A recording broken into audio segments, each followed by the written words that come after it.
नमस्कार प्रेक्षकांनो, लग्नानंतर होईलच प्रेम मालिकेच्या आजच्या भागामध्ये आपल्याला असं पाहायला मिळालं की जीवाला खूप भूक लागलेली असते.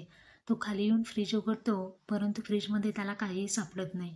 आता त्याचं प्रतिबिंब किचनमध्ये त्याच्या समोर आलेलं असतं. जेव्हा म्हणतो, तू इथे काय करतोय?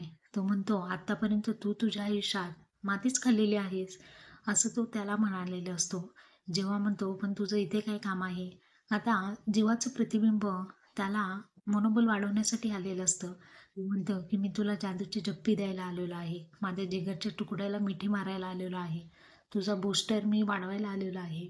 आठव, तू जेव्हा आनंदी होता तेव्हा नंदिनीला कशी जादूची जप्पी तू दिली होती.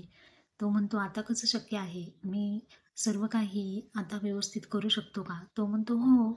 आता त्याला एक छान अशी आयडिया देतो. तो म्हणतो, मी फक्त तुला आयडिया देणार आहे, सर्व काही तुलाच करायचं आहे. या सुकलेल्या चेहऱ्यावरती पुन्हा एकदा गुलाब खिलवायचा आहे. भास्करने जसं तुला फसवलं तसंच तू सुद्धा तीच ट्रिक यूज कर.